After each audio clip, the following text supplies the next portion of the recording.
perkenalkan jumpa lagi di Law Talk bekerjasama dengan Kavita KP. Dengan saya hari ini Fahmi sebagai moderator dan tidak lupa saya ditemani oleh Bapak Sadim Mafadi selaku konsultan hukum profesional. Hari ini kami seperti biasa melakukan siaran di Kavita KP. Terima kasih Kavita KP telah mensponsori program kami yang kita setiap hari Jumat pukul 2 sampai jam 5 sore kita akan mengadakan sesi konsultasi hukum gratis. Silakan teman-teman yang mungkin mempunyai masalah hukum, baik itu yang mungkin untuk yang sepele ataupun yang berat, silakan. Kalau mau berkonsultasi dengan kami, silakan datang di Kavita KP atau bisa langsung ke kantor kami di Rungkut Asri 1 nomor 2A. Ketika aja di Google Map ada PT Wira Astika Satya Law Firm. Oke Pak Sani, pada tema pembahasan kali ini, tema yang sangat dekat dengan kehidupan kita. Tema yang semua kalangan setiap hari pasti selalu ada. Baik itu pagi, siang, malam, di rumah sakit, di kantor, bahkan di toilet pun kita bisa, tema ini sangat general, sangat common. Siap. Yaitu tentang aspek hukum dan etika dalam bermedia sosial. Ya, siap. Nah, jadi mungkin langsung saja Pak Sani, yang ingin saya sampaikan ini kan mungkin banyak orang yang istilahnya sudah zamannya sekarang kan sosial media. Pasti. Sosial media sudah mendunia, gampang diakses. Ya. Nah, menurut Pak Sani, bagaimana perkembangan media sosial di Indonesia dari sisi hukum dan etika? Ya, baik Mas Fahmi. Jadi perkembangan hukum itu pastinya juga mengikuti perkembangan manusia di situ.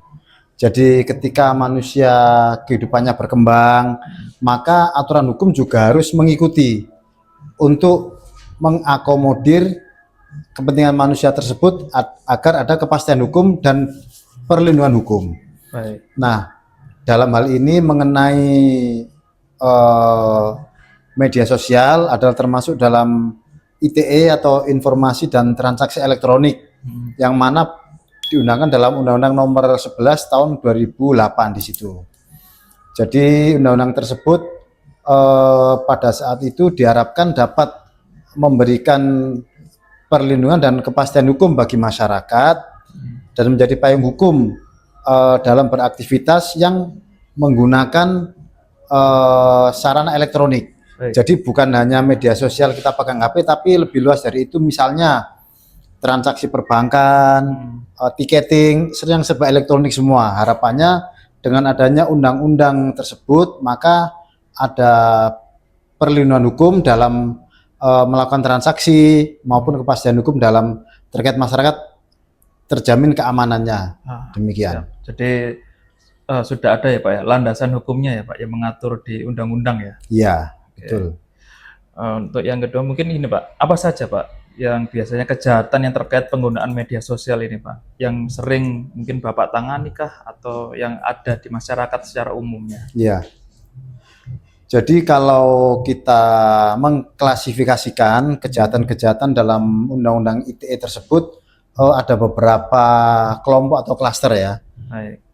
Seperti misalnya peretasan atau hacking, artinya seseorang yang berupaya membobol data atau jaringan pihak lain.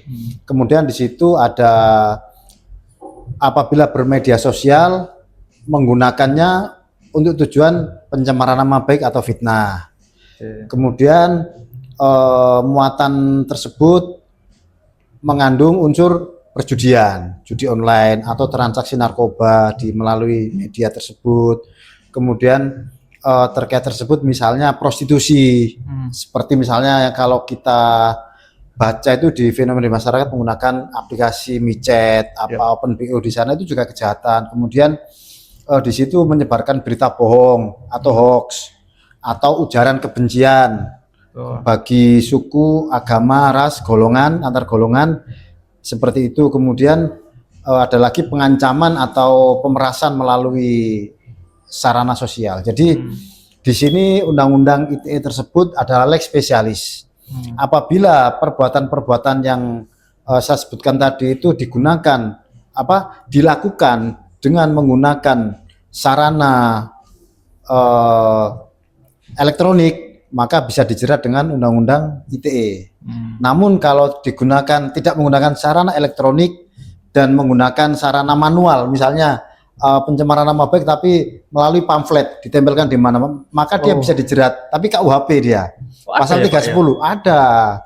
Jadi pencemaran nama baik itu pun dilarang di KUHP pasal 310, 311 pencemaran nama baik dan fitnah. Jadi kalau tiba-tiba ada seseorang yang difitnah atau dicemar nama baiknya melalui tulisan tapi di print ditempelkan di pohon atau di tiang listrik atau apa, tembok gitu.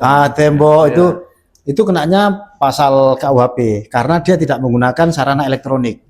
Tetapi ketika dia sudah menggunakan sarana elektronik di situ untuk menyebarkan, bahasanya mendistribusikan atau mentransmisikan. Jadi apabila mendistribusikan berarti muatan itu bisa dilihat banyak orang. Tapi ketika mentransmisikan berarti itu antara 2 orang. Misalnya saya dengan Mas Fahmi, saya tiba-tiba melakukan kata-kata dasar kamu, tapi itu fitnah ya. Nah itu bisa dikenakan Undang-Undang ITE karena dia menggunakan sarana elektronik tadi. Dituntut ya Pak ya? Bisa dituntut seperti itu. Tapi kalau misalnya gini Pak, berpura-pura menjadi orang lain, istilahnya kayak kita tuh, memang itu nipu ya. Misal kadang kan sekarang banyak fenomena yang kamu berhasil dapat hadiah gini dari contoh, kita cari artis-artis ini gini nanti, tapi syaratnya harus kirim uang dulu, bayar dulu pajaknya, bla bla bla bla bla gitu. Atau telepon yang kayak zaman saya kata gitu kan, waktu belum ada kayak HP yang sekarang Pak, Android belum ada. Pura-pura keluarganya di rumah sakit, nanti kamu bayar tebusan dulu di telepon gini nggak bisa. Nanti harus diarahkan ke sana gini. Nah, jadi seakan-akan kita waktu mau telepon ke saudara yang di mana tuh dia tuh katanya di rumah sakit itu keblok karena ada pelaku lain yang mentelepon dia. Jadi kan kita kalau mau telepon masuk kan nggak bisa. Nah, itu termasuk bisa dituntut nggak Pak hal yang seperti itu? Contoh apalagi kayak cyberbullying sekarang kan banyak dibully di sosial media, dikata-katain dan lain-lain kayak gitu. Pastinya hal tersebut bisa dilakukan proses tuntutan terhadap yang bersangkutan pelaku itu karena dia sudah melakukan perbuatan-perbuatan yang merugikan korban kan begitu. Namun yang harus diingat dalam Undang-Undang ITE untuk pasal pencemaran nama baik dan fitnah itu adalah delik aduan di situ, Mas. Delik aduan berarti dalam hal ini polisi selaku penyidik tidak bisa serta-merta langsung menyelidiki perkara tersebut, namun harus menunggu aduan dulu dari orang yang merasa dirugikan. Jadi apabila seseorang itu merasa dirugikan akibat dibully, dikata-katai atau dinas demikian rupa, tapi dia memilih opsi wis biarin aja lah, saya nggak gubris, saya nggak tahu urusin itu. Nah itu haknya dia. Tapi kalau yang bersangkutan korban ini tidak terima atas perlakuan itu, kemudian mau melaporkan pelakunya, maka dia harus membuat pengaduan ke polisi. Karena dalam hukum pidana dibedakan ada delik aduan dan delik absolut pidana murni. Seperti misalnya kalau terjadi pembunuhan, perampokan, pembacokan, tawuran, itu delik kriminal pidana murni.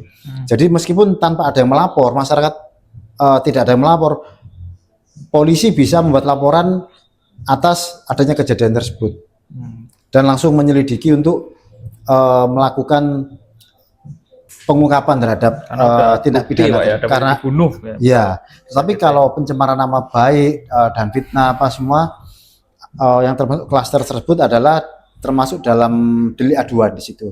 Jadi polisi tidak bisa serta-merta langsung menyelidiki, tapi harus menunggu yang bersangkutan ini untuk membuat pengaduan. Dan itu apabila sudah ada perdamaian atau restoratif justice antara pelaku dan korban, maka delik aduan tersebut juga bisa dicabut dan bisa dihentikan penyelidikan perkara atau penyidikannya. Baik. Nah, kan sekarang mungkin banyak orang yang itu Pak, tidak tahu untuk step-stepnya mengadukan hal tersebut. Mungkin Iya, menyertakan bukti-buktinya kah atau bagaimana? Bisa dijelaskan Pak untuk hal tersebut Pak? iya. Baik. Jadi apabila ada warga masyarakat yang menjadi korban atas dugaan tindak pidana ITE ya, Iya, ITE bisa melapor ke Polres atau Polda di situ karena di situ ada unit cyber dan Direktorat Reserse Siber iya. untuk apa namanya yang menangani perkara tersebut karena tentunya di situ butuh keahlian khusus dan alat-alat khusus juga untuk melacak perbuatan misalnya penipuan melalui online kan begitu. Iya. Nah, step-stepnya tentunya disiapkan dulu bukti-bukti permulaan di situ. Kalau misalnya yang bersangkutan sudah korban ini sudah transfer ke rekening siapa ya, bukti transfernya di print out, digunakan sebagai lampiran untuk membuktikan Kejahatan. kejahatan dan kerugian tersebut yang dialami berapa. Kemudian kalau misalnya kebetulan di situ ada beberapa korban, sebaiknya melapor secara bersama-sama sehingga penyidik akan lebih mudah untuk mengungkap perkara tersebut dan segera mengungkap modusnya bagaimana, apakah terhadap korban si A, B, C seperti itu. Jadi datang ke SPKT di Polres atau di Polda nanti akan dipandu untuk membuat surat pengaduan. Kan harus bikin surat pengaduan tertulis dulu. Baik, baik. Oh, jadi kurang lebih seperti itu ya Pak, Iya, step-stepnya ya. dengan membawa bukti. Nah, terus setelah ini kita balik ke Undang-Undang ITE. Bagaimana Pak ini pendapat Pak Sani? Kalau katanya Undang-Undang ITE itu mempengaruhi kebebasan berpendapat. Ya, jadi negara Indonesia adalah negara hukum di sini. Ya, Berdasarkan konstitusi, Indonesia adalah negara hukum.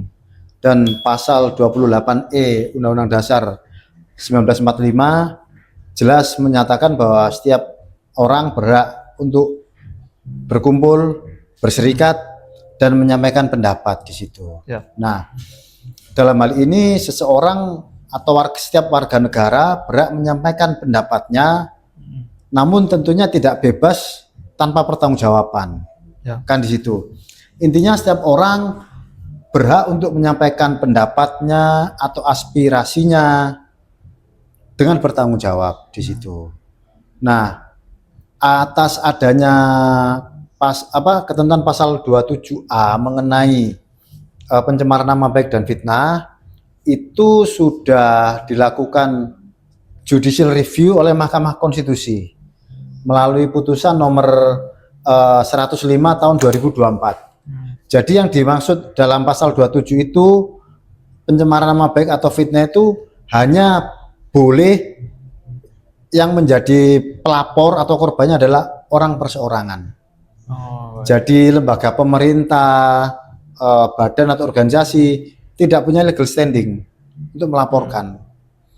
Jadi beberapa waktu lalu kan misalnya kita tahu bahwa dari kalau tidak salah Kepala Dinas Penerangan Mabes TNI ya mau melaporkan kalau nggak salah Ferry Irwandi atau siapa ke Polda Metro atas dugaan fitnah dan pencemaran nama baik terhadap TNI karena konten-kontennya dia memang tidak secara vulgar langsung menyebut tapi ya. nyerempet-nyerempet, nyindir-nyindir seperti itu. Nah, namun dengan mengacu pada putusan Mahkamah Konstitusi yang melakukan judicial review terhadap Undang-Undang ITE khususnya pasal 27A tersebut, maka laporan dari TNI tersebut tidak dapat diterima karena sesuai putusan MK tadi bahwa legal standing untuk orang yang menjadi korban fitnah atau pencemaran nama baik harus orang perseorangan di situ.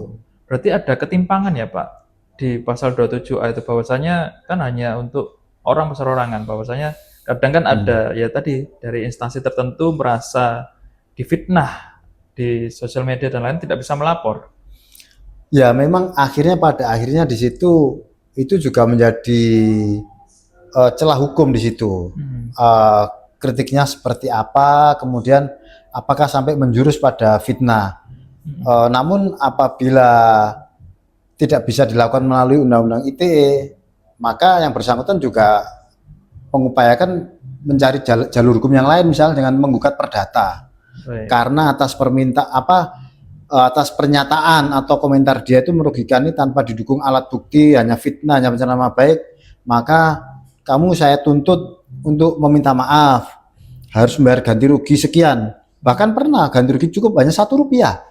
Oh iya. Pernah ada gugatan Rp1 aja.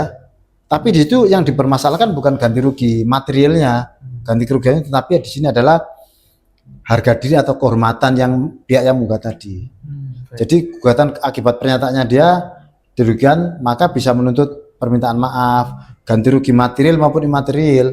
Bisa Rp1, Rp100 pun bisa. Asalkan bisa dibuktikan gugatannya itu, Iya. bahwa pernyataan atau konten-konten yang dibuat oleh terduga ini hanya fitnah semata tanpa ada fakta yang melandasinya. Baik. Demikian. Oke, jadi misal kayak ini Pak, jadi kan untuk perorangan ya Pak ya, Iya, karena kan tidak semua hal atau komentar di media sosial itu bisa dilaporkan. iya, Nah apa saja Pak batas-batas yang menurut undang-undang itu bisa, ini loh bisa dilaporkan, ini tidak bisa. Ya iya. gitu. Jadi dalam hal ini ada surat kesepakatan bersama antara penegak hukum, Baik. yaitu antara kepolisian selaku penyidik dengan kejaksaan selaku penuntut. Jadi apabila unggahan atau konten atau pernyataan seseorang di media sosial itu sesuai dengan faktanya, maka itu tidak bisa dipidana. Jadi misalnya seseorang komplain terhadap pelayanan di supermarket misalnya. Ya. Aduh, pelayanan ini supermarket ini nggak ada AC-nya, panas, antriannya itu pelaku usahanya tidak care sama customer, kemudian pelayannya jutek-jutek apa semua, dan memang dia bisa buktikan video itu dan itu diupload sesuai fakta seperti itu, maka itu tidak bisa dipidana. Karena sesuai. Karena sesuai dengan fakta dan ada buktinya itu. Maka kuncinya di sini adalah fakta. Intinya kalau mau menulis bikin status atau bikin konten atau review terhadap sesuatu, siapkan dulu faktanya sesuai itu dan jangan keluar dari konteks atau bukti yang Anda punya. Ya. Misalnya Anda punya rekaman 10 menit belum cerita, tapi kemudian di kejadian sebelum atau yang tidak terekam itu terjadi ucapan atau apa dan tidak ada buktinya, itu akan melemahkan dari videonya itu pelapor tadi ya. Karena di situ harus disiapkan dulu buktinya sebelum itu. Saya ngisi bensin di SPBU ini 20.000, cuma yang diisi 20.000, 1.000, tapi dia nggak ada buktinya dan itu bisa dibantah lawan, tapi terlanjur diviralkan, yaitu bisa jadi masalah hukum. Makanya kuncinya harus di faktanya dulu, bukti yang kita pegang itu apa. Kalau kita punya bukti rekaman 10 menit, 15 menit, 20 menit sampai 30 menit misalnya, dan itu memang berisi dari fakta-fakta yang dia ungkapkan di situ, ya bisa. Misalnya kan kita sering misalnya di TikTok ada orang kena parkir kan, 100.000 di videokan. Ini saya makan di tempat wisata ini, di restoran ini kena pala atau kamarnya. Kalau sepanjang itu fakta nggak masalah. Tapi kalau dia ngerekam, tapi pada saat itu si tukang parkirnya waktu minta itu belum terekam. Kemudian dia upload dan dibantah atau disanggah oleh tempat yang tadi atau tukang parkirnya, maka bisa jadi fitnah itu. Makanya kalau sebelum mengupload atau menyiarkan lah seperti itu konten atau bikin status, siapkan dulu faktanya, bukti yang dipunya oleh pihak tersebut, supaya kalau ada tuntutan dia siap menghadapi itu, sehingga penyidik memang faktanya demikian. Jadi ngevideonya runtut ya Pak, dari awal kejadian sampai ya terakhir itu. Dan jangan sekali-kali menggunakan AI sekarang kan, niru AI, karena bukti elektronik baik dokumen, video, rekaman suara itu akan diuji. Baik. otentitasnya oleh kalau di sini Komdigi, Kementerian Komunikasi dan Digital. Baik. Nah, dulu Kominfo kan, mereka yang punya otoritas untuk atau laboratorium forensik Polri yang mempunyai otoritas kewenangan untuk mereview atau apa ya, memforensik alat bukti ini Ya, rekaman ini istilahnya ngecek editan Pak, ya, ngecek. ada editan di CCTV, Iya. potongan video atau di narasi atau di rekayasa lah sedemikian rupa, apalagi AI misalnya, Iya. itu tentunya tidak bisa tidak punya nilai pembuktian atau berkurang nilai kekuatan pembuktiannya karena sudah editan. Baik. Nanti kan kita bahas AI juga, Pak. AI ini kan juga jadi masalah. Iya. Cuma yang sekarang jadi pertanyaan saya adalah, apalagi di era sekarang ini, orang bermedia sosial ataupun ya kadang kan punya beberapa akun, Iya. nggak cuma satu. Kadang kan apalagi yang Buzzer. buzzer. Nah, itu kan buzzer parah. Kadang pendukung siapa itu kan dibayar. Orang tersebut kan dibayar Iya. untuk bikin akun dan lain-lain. Untuk Untuk mengucapkan mempengaruhi kebencian. persepsi publik Betul, ya. untuk menyebarkan hoax atau kebencian. fitnah. Tapi apakah bisa, Pak, melaporkan seseorang tersebut meskipun dia itu berakun anonim, alias ya kita nggak tahu ini siapa, gitu loh. Iya. Akunnya akun bodong misalnya, akun baru hanya untuk menyebar fitnah dan lain-lain seperti itu. Iya. Kalau mengenai tersebut, saya rasa Polri melalui Direktorat Cyber mempunyai lah kemampuan untuk melacak tersebut. Jadi bisa dilacak dari lokasi internetnya, dia menggunakan IP address-nya siapa yang untuk alamat dia waktu posting, waktu dia membuat akunnya di mana. Saya rasa itu bisa. Dari beberapa ahli IT bisa sampai sejauh itu saya rasa. Karena justru dalam format digital itu, jejak digital itu bisa dilacak ya, seperti kemarin yang kontroversi misalnya akun itu kan saya mau bahas itu itu kan masih memang sangat mengarah, memang ada kecenderungan ke sana. Ya, betul. Meskipun tidak diakui, tetapi ya mereka yang istilahnya pegiat atau ahli profesional di bidang IT punya kemampuan untuk melacak di situ. Jadi di situ kan pada waktu membuka akun kan ditanya tanggal lahir, mungkin nomor HP yang bisa email cadangan atau apa di situ. Jadi ya kalau memang murni buzzer mungkin agak sulit karena kan emailnya bodong digunakan untuk akun bodong ya, terus bisa. Beranak pinak kan seperti itu. Sehingga memang dia dari awal sudah meniatkan untuk menggalang untuk dengan supaya dia tidak terlacak seperti itu. Tapi kalau dia lengah atau itu bisa dilacak dari alamat IP internet protokol itu ya, atau internet protokolnya terus dia keberadaannya dia masih bisa dia selama HP-nya aktif atau akun tersebut aktif masih bisa lah dilacak. Karena pengalaman Polri kita juga canggih juga mengungkap tindak pidana terorisme yang menggunakan komunikasi melalui email, melalui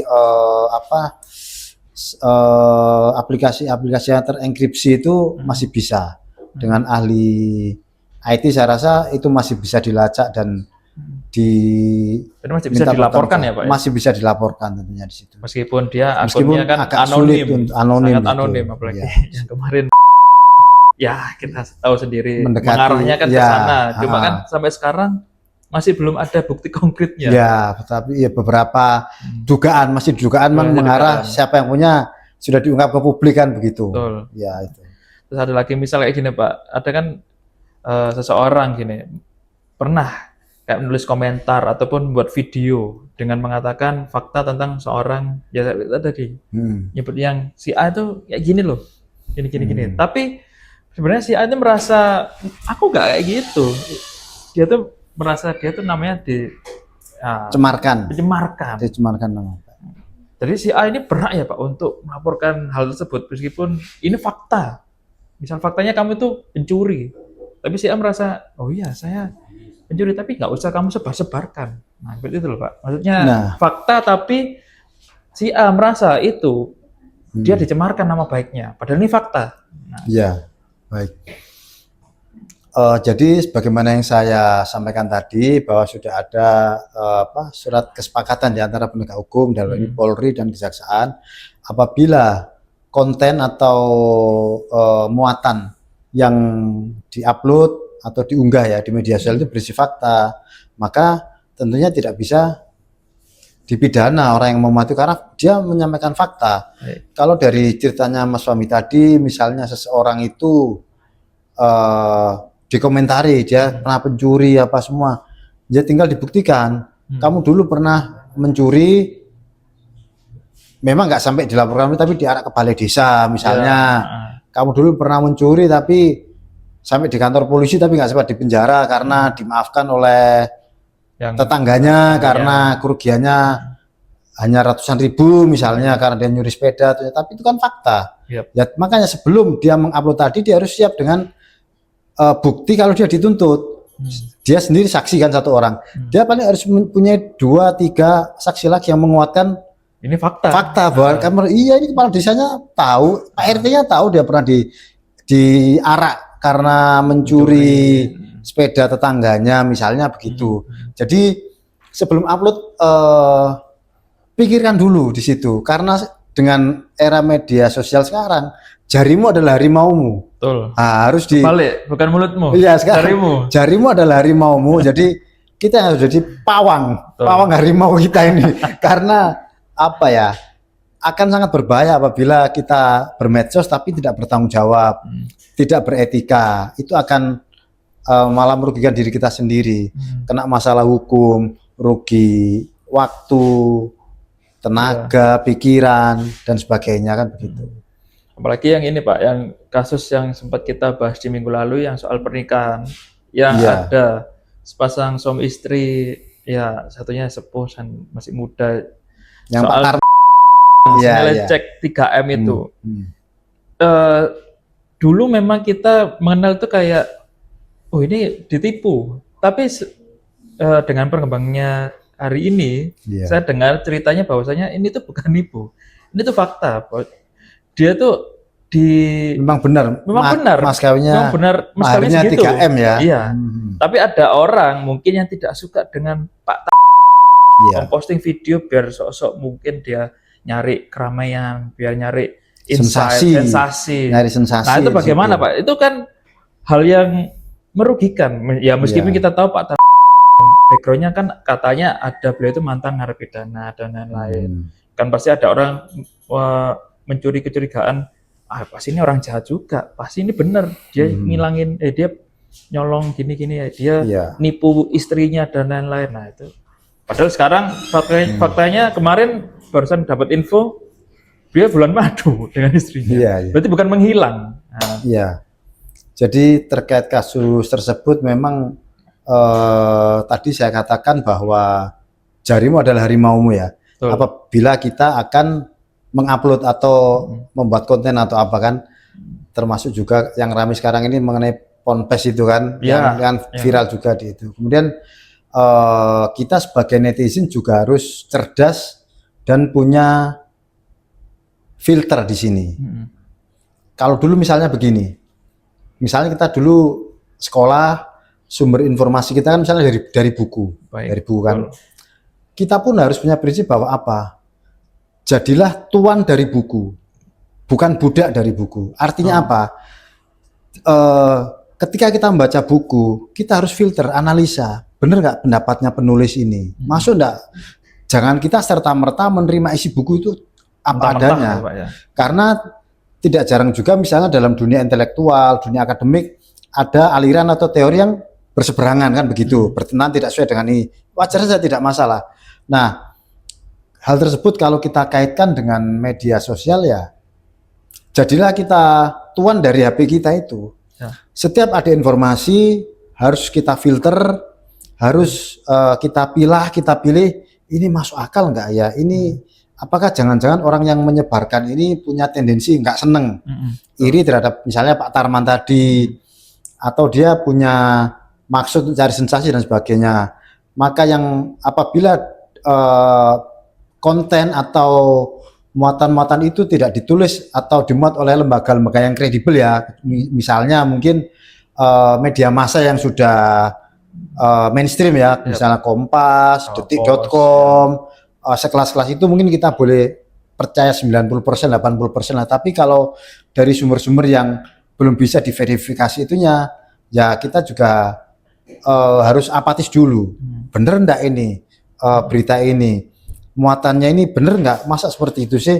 Jadi jangan percaya sepenuhnya di situ. Dan kalau belum yakin jangan ikut men-share lagi, bikin dibuat status buat apa? Berarti kita akan ikut menyebarkan di situ.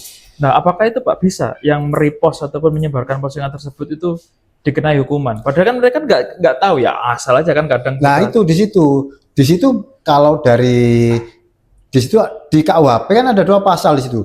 Ada kesengajaan atau kelalaian. Baik. Misalnya postingan itu mengenai berita politik yang jelek-jelek kan, kebetulan yang diberitakan itu fitnah untuk kelompok politik tertentu yang dia nggak suka. Wah, ketepaan ini, apa kebetulan ini ada amunisi untuk nyerang kelompok politik itu yang nggak tak share aja, padahal itu fitnah. Kalau dia sengaja seperti itu ya bisa kena seperti itu.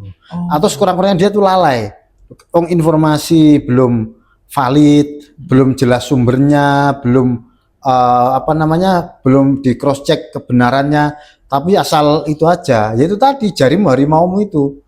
Kalau tidak hati-hati, tidak waspada, tidak akan menerkam kita dalam bentuk tuntutan hukum.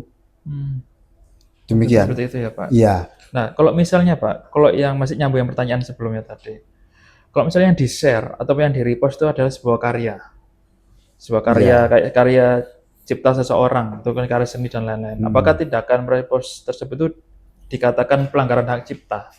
Sedangkan sekarang kan kadang orang itu asal nge-repost tanpa menyebutkan source ataupun sumbernya. Seperti itu. Iya. Kalau mengenai hak cipta, memang hak cipta itu adalah hak eksklusif ya di situ ya. Iya. Dalam hak cipta itu ada hak ekonomi dan ada hak moral di situ. Hak ekonomi tentunya di situ ada hak royalti atas ciptaannya tersebut. Kalau hak moral dia di situ adalah hak dia untuk ditulis bahwa atas ciptaan tersebut ini loh penemunya atau penciptanya seperti itu. Jadi hak cipta itu memang kalaupun untuk background musik kadang-kadang kan konten atau seperti itu tergantung dari penciptanya. Memang hak cipta juga, haki juga itu delik aduan juga. Jadi kalau dari penciptanya tidak melakukan aduan, maka istilahnya masyarakat yang merepost itu juga nggak bisa dituntut ya, dituntut. Tapi bagi para pencipta ya atau yang pemilik karya tersebut sebenarnya repost atau penyebar luasan itu kan juga untuk mempopulerkan karya dia juga sebenarnya. Meskipun untuk hal itu dia tidak mendapatkan royalti atau itu karena hanya dinikmati. Tapi dalam hal ini tentunya pemilik karya atau pencipta harus bijaksana di situ. Selama repost atau penyebar luasan itu bukan untuk tujuan komersil yang untuk profit oriented, maka seyogianya jangan dilakukan penuntutan dan itu juga akan membantu memperluas penyebaran karya ini. Promosi gratis. Iya. Demikian. Oke, kalau gitu kita mungkin break dulu untuk minum Pak dari produknya Garvita Cafe. Kebetulan tadi saya dikasih baristanya tuh ini matcha. Matcha hijau. Saya cowok tapi minum matcha. Nah, kalau Pak Sani ini namanya Cloudy Coffee. Wah, mantap ini. Jadi kopi sama kayak cream cheese gitu, Pak. Mantap ini. Silakan Pak Sani coba. Wah, tampilannya luar biasa ini. Matcha ini guys. Ini hijau, ini coklat. Mantap ini kombinasinya.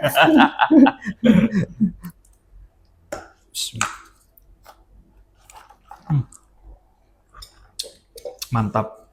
Buat yang nggak suka matcha kayak saya ini cocok ini. Enak. Cocok. Apalagi Surabaya.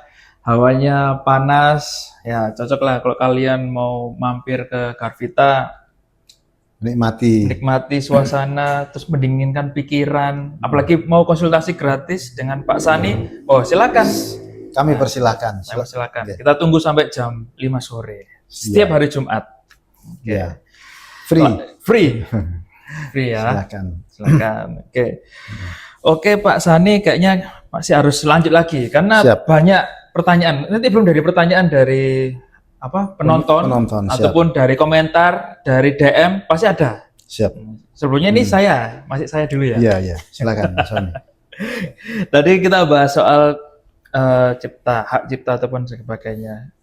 Sedangkan sekarang ini banyak ini Pak penggunaan AI. Ya. Orang bebas menggunakan AI secara gratis. Bahkan disalahgunakan untuk membuat foto ataupun mengedit foto dengan mohon maaf, kadang ada yang vulgar, ada yang terlalu terlalu bahaya untuk disebarkan di sosial media. Iya. Yang saya tanyakan Pak, apakah sudah ada perkembangan hukum yang mengatur soal penggunaan AI ini Pak?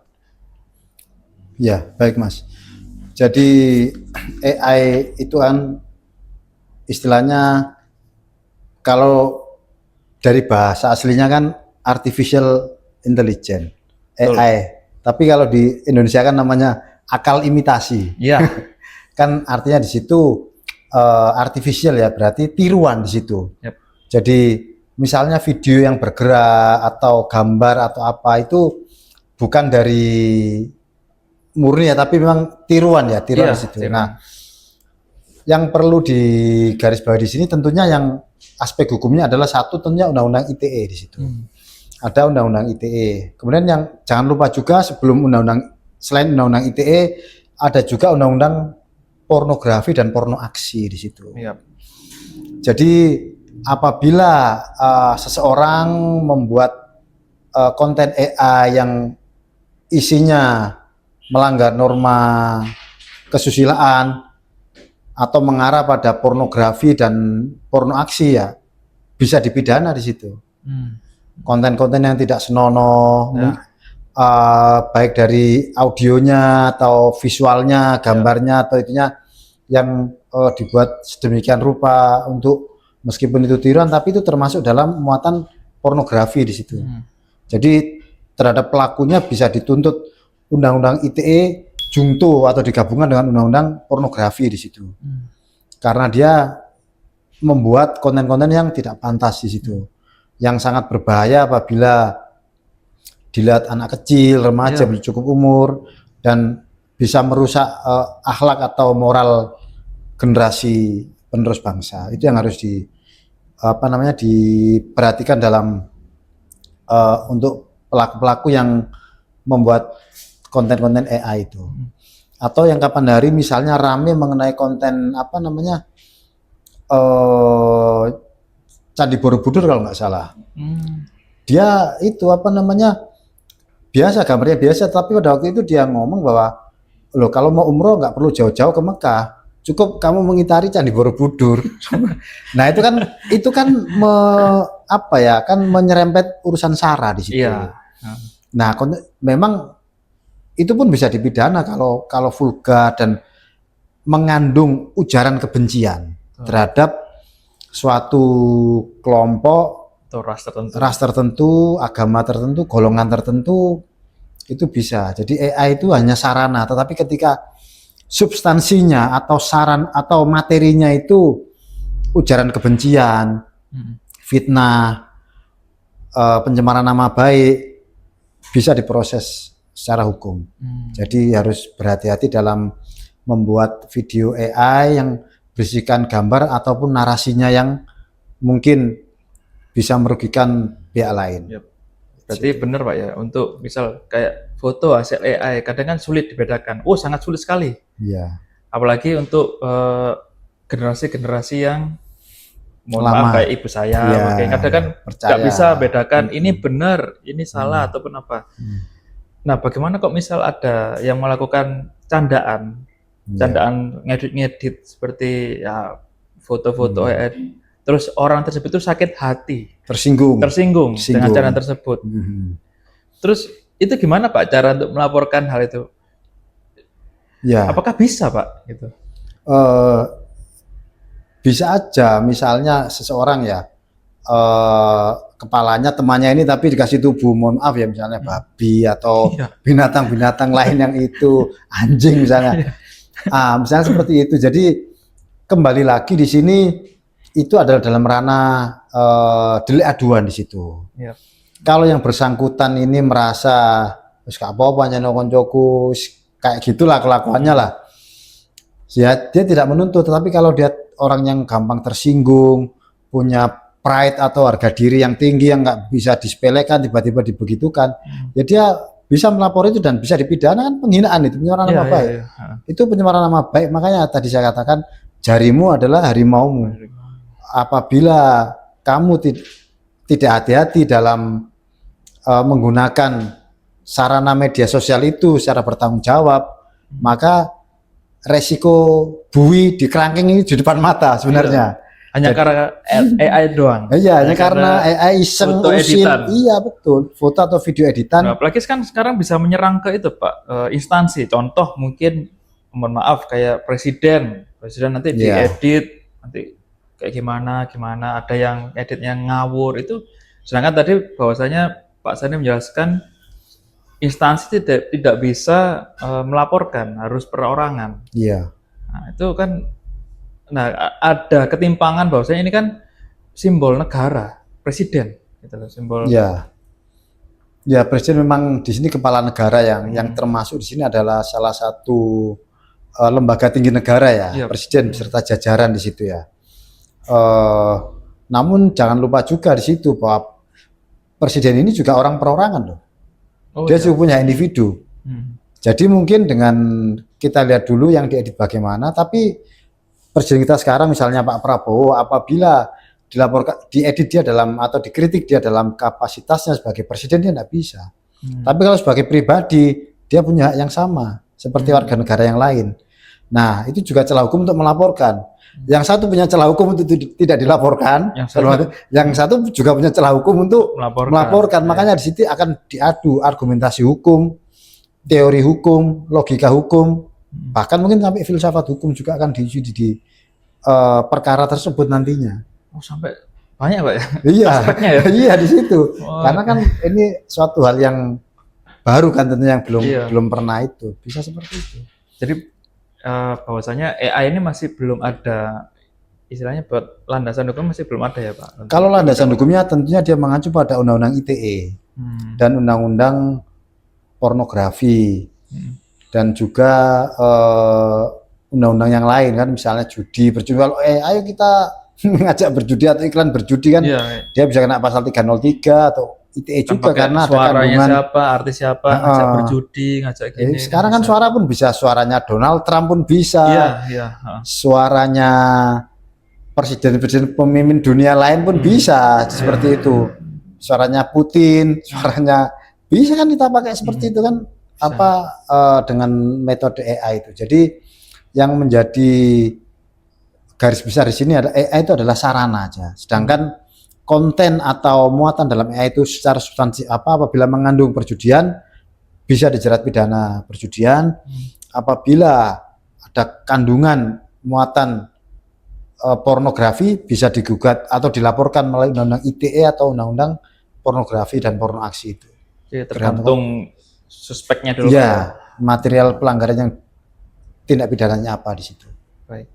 Baik, kalau gitu teman-teman, saya hari ini mempersilakan mungkin ada pertanyaan dari teman-teman online atau staf di balik layar, mungkin boleh bertanya ke Pak Sani, mumpung ini pembahasannya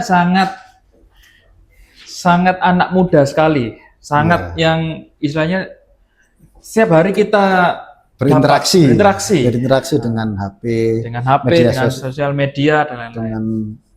Silakan. Ya Pak, mungkin ini salah satu pertanyaan di kolom komentar ya Pak ya. Iya.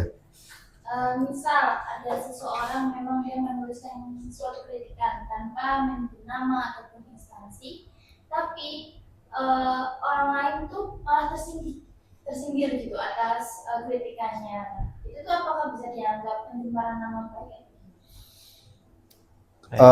Baik, Kalau seperti itu untuk langsung dikatakan pencemaran nama baik masih belum kuat di situ. Apalagi dia kan kadang-kadang kan disamarkan mengkritik itu. Saya datang ke kantor layanan di jalan ini misalnya kan itu kan banyak di situ. Saya datang ke PT itu di daerah ini misalnya begitu. Jadi itu siapa itu kan masih samar di situ. Apakah tertuju pada kantor A atau instansi B atau instansi C kan belum tentu di situ. Jadi itu tentunya belum bisa dikatakan melakukan pencemaran nama baik atau penghinaan di situ. Karena tidak tertuju secara langsung di situ. Kecuali dia oh saya habis kena pungli di dinas ini misalnya, dan kembali lagi harus didukung oleh bukti itu, misalnya dia pakai apa hidden camera kan, dia bisa buktikan ada pungli itu di situ, ya bisa, malah kalau bisa terang-terangan aja ditulis saya di dinas ini kena pengurusan mestinya biaya sekian, kena sekian, asalkan sesuai fakta. Kalau tidak, meskipun itu terjadi, tapi kalau fakta atau bukti pendukungnya tidak ada, itu juga rawan dilaporkan balik di situ. Kecuali ada saksi mata juga yang tahu. Ya. Nah, itu baru bisa apa namanya menguatkan posisi dia atas komplainnya dia tadi. Demikian. Berarti itu masalah pribadi aja ya Pak ya. Kalau misalnya orang A membuat kritikan terus orang B ternyata tersindir, itu kan berarti masalah antara pribadi aja. Hukum nggak bisa nggak bisa mencampuri lah. Bukan, kalau hukum bisa mencampuri, tetapi di sini dalam hukum pembuktiannya ini yang ditarget siapa atas tulisan itu kan masih ambigu, masih kabur. Ini siapa? Apa namanya yang dituju terhadap tulisan ini loh. Kok si B tiba-tiba tersinggung kan atas tulisan itu, padahal tidak secara spesifik menyebut nama instansi atau tidak menyebut lembaga atau nama orang perorangan, tapi apabila tersinggung ya dia ya anggaplah terlalu sensitif kan situ, merasa bahwa apa namanya konten atau komentar atau tulisan yang seharusnya bukan untuk dia tapi dia tersinggung gitu loh situ. Terus ini yang dipertanyakan lagi Pak, mengenai mungkin kayak perkara yang kemarin-kemarin itu yang perkara demo segala macam, itu kan banyak kayak postingan-postingan entah mengkritik, entah itu sudah benar apa enggak, tapi banyak orang yang menyetujui, merepost, men-share ulang. Nah, orang-orang yang men-share ulang ini kira-kira melanggar hukum nggak Pak? Dikenakan sanksi juga nggak kalau misalnya ternyata postingan itu ternyata hoax saja? Iya Mbak, jadi kan begini, jadi ketika ada kejadian kemarin, kerusuhan kemarin itu harus dibedakan antara kritikan dengan hasutan di situ. Itu harus dibedakan.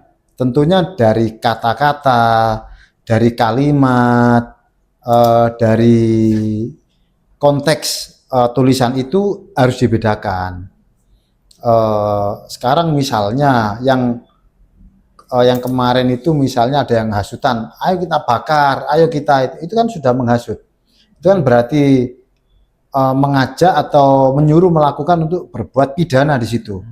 Karena melakukan pembakaran di situ kan korbannya bisa manusia, bisa harta benda, dalam hal ini kantor atau lembaga milik publik atau kantor perorangan di situ.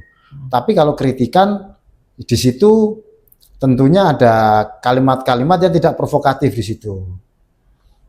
Namun seandainya seseorang merasa dia mengkritik, tapi kemudian dikriminalkan, dia juga punya hak untuk membela. Di situ akan berperan ahli bahasa di situ. Ahli bahasa akan membedah kalimat itu, apakah ada unsur kebencian atau tidak, apakah murni kritik atau tidak. Nanti ahli bahasa akan memberikan pendapat sesuai keahliannya tersebut.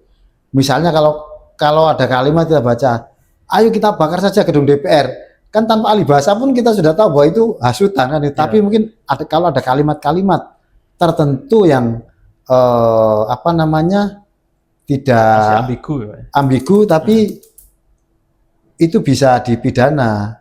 Kalau ahli mengatakan itu apa Hasutan. hasutan atau mengandung, misalnya dulu tahun 2019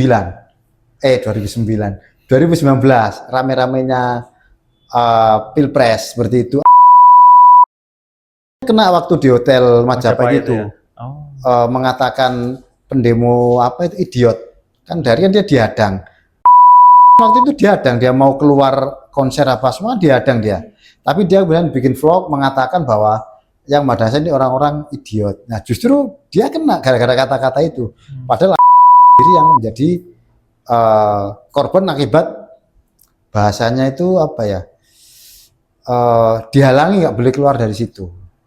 Nah, tapi sebelumnya juga ada beberapa video-video yang mengomentari presiden yang berkuasa pada waktu itu di depan publik. Ini, seperti ini misalnya waktu itu saya lihat video itu begini, ingin saya mengatakan presiden itu goblok, tapi nggak boleh. Jadi dia seakan-akan itu, apa bisa terlontar seperti itu.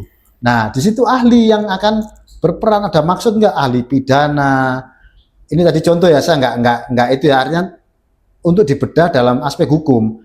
Jadi pembuktian itu seperti misalnya ingin saya katakan bahwa presiden tapi nggak boleh saya ngomong seperti itu, tapi sudah terlontar kan begitu. Nah, di situ akan dibedah dari ahli bahasa, ahli hukum pidana, apakah di situ sampai sejauh mana niat seseorang untuk melakukan, apakah itu termasuk pencemaran nama baik, apakah itu termasuk ujaran kebencian, apakah hasutan. Nah, di situ hukum pembuktian yang akan menyatakan seseorang itu memenuhi unsur atau tidak melakukan tindak pidana di situ. Oke. Ada lagi? Sudah cukup menjawab? Ada lagi di balik layar Silakan, lagi. Singkat cerita kasusnya aja. Si A berteman dengan si B. Ya. Si B ini punya pasangan, tetapi pasangannya itu ternyata sudah punya tunangan. Si B dendam karena dibohongi. Si B akhirnya bertingkah pinjam sosmed si A untuk manas-manasi tunangan dari pasangannya itu supaya mereka putus. Sampai si tunangannya ini tidak terima dan sosmed si A dikira sebagai pelakor sampai memviralkan wajahnya di sosmed dengan kata-kata yang tidak pantas. Padahal yang salah itu si B bukan si A. Apakah kasus ini bisa ditempuh ke jalur hukum dan bisa pengaduan pasal apa ya Pak? Iya, baik, iya Mbak. Ya. Jadi kalau mengenai tindakan tersebut, pasalnya pasal 27A di situ ya, fitnah atau pencemaran nama baik. Namun di situ tentunya pelakunya adalah si B, si B, sedangkan si A dipinjam. Nah, si A ini bisa dituntut sebatas perbuatan apa yang dilakukan. Kalau hanya sudah dipinjam, saya kan hanya dipinjam, saya tidak tahu kalau akan digunakan untuk ujaran kebencian seperti apa. Saya tidak tahu akan digunakan upload video apa, gambar apa, saya kan tidak tahu di situ. Tapi saya hanya sebatas meminjami. Ya maka di dalam hal ini A kemungkinan hanya akan menjadi saksi. Sedangkan si B ini kan yang pelakunya utamanya, ya dia bisa dijerat oleh korbannya tadi, tunangannya sendiri. Ya dia bisa dijerat seperti itu untuk pertanggungjawaban perbuatannya di situ. Apabila ada kalimat-kalimat atau isi statusnya yang mengandung fitnah atau pencemaran nama baik yang merugikan. Rumit ya, jadi ya. Rumit, cinta segitiga rumit ya. Iya, mungkin yang si A itu si yang tanya mungkin Pak.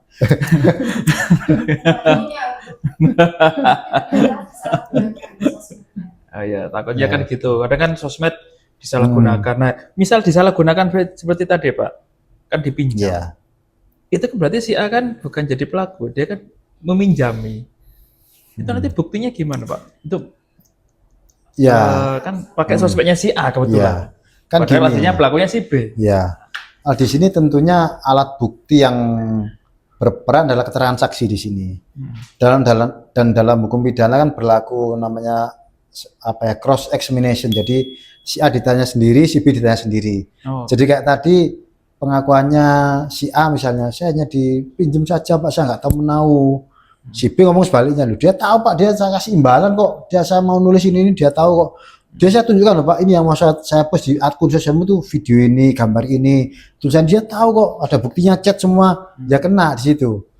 Tentunya tergantung pada hukum membuktikan. Kalau memang si B nggak bisa membuktikan tuduhan tadi, ya Pak saya cuma pinjam aja, si A juga hal yang sama, maka si A hanya sebagai saksi di situ, saksi yang menerangkan bahwa yang memposting itu si B, dan si B secara sadar sesuai kehendak bebasnya sendiri mengupload atau memuat postingan-postingan yang mengandung fitnah dan pencemaran nama baik, maka itu yang bisa dijerat si B tadi. Oke. Akan ditanya di situ. Yang posting ini tunangannya Pak? Yang posting Tunangannya? Tunangannya memposting chatnya si A. chatnya si A kepada si B. Tidak, si B ini malah di balik layarnya pelakunya. Jadi seolah-olah media mengetahui bahwa si yang jahat itu si A, padahal pelakunya aslinya si B. Kalau seperti itu bisa kena dua-duanya pasal 55 turut serta di situ. Turut serta Pasal atau 55 itu apa, Pak?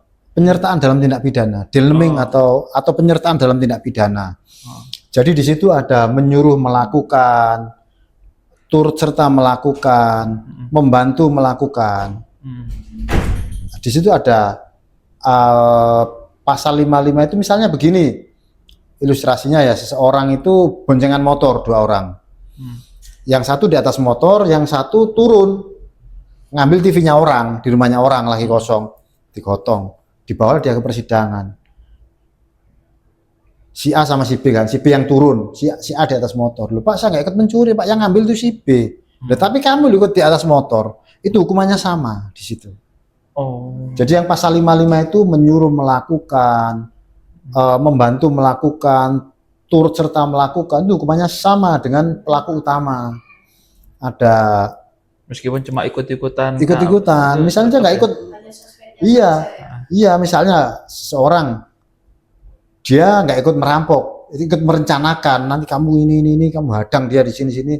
Dia, Pak saya di rumah Pak waktu itu Pak, ini Pak ada jam ini saya di rumah. Tapi dia ada otaknya sesuai keterangan saksi-saksi pelaku yang sudah ditangkap tuh istilahnya menyokot ya, atau menggit nama dia. Jadi sama, hukumannya sama. Meskipun dia tidak ikut, itu pasal 55 itu di situ. Penyertaan dalam tindak pidana di situ. Jadi ada orang, kalau ada penyertaan otomatis pelakunya lebih dari 1. Misalnya tindak pidana korupsi, carikan anggaran ini, mulai kepala dinas, bagian keuangan, bikin itu palsu semua, itu ya tetap kena semua. Meskipun Pak saya kenanya ini, kamu dalam satu rangkaian kejahatan itu terdapat beberapa pelaku di situ. Nah itu bisa sama-sama kena semua. Sudah cukup menjelaskan? Nah, kayaknya sudah cukup, nggak ada pertanyaan. Sebelum ditutup Pak, dari saya mungkin boleh mintakah satu pesan ataupun harapan Pak Sani kepada seluruh pengguna media sosial di Indonesia khususnya. Ya, baik Mas.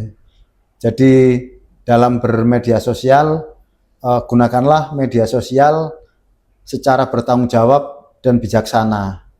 Karena berlaku pepatah, jarimu adalah harimaumu. Jika kita tidak bisa mengontrol dan mengendalikan jari-jari kita dalam bermedia sosial, maka hukuman bui atau penjara siap menanti di depan mata. Demikian. Jadi hati-hati ya teman-teman. Oke. Mungkin sekian pembahasan tentang aspek hukum dan etika dalam media sosial pada sore ini. Mungkin teman-teman yang masih kepo ataupun masih punya pertanyaan, boleh silakan bertanya di DM kami ataupun bisa langsung menghubungi di nomor WA dari PT Wira Astika Satya Law Firm, ataupun bisa nanti mau berkonsultasi setiap hari Jumat jam 1 siang sampai jam 5 sore ada di Garvita KP. Silakan klik IG-nya Garvita KP, klik link di Google Form-nya. Jika kalian nggak mau antri untuk konsultasi, bisa kalian klik dulu, isi nama, biodata, dan lain-lain. Oke, kalau begitu terima kasih Pak Sani. Ya, sama-sama Mas. Terima kasih semuanya. Selamat sore. Ya, sore. waspadalah, waspadalah.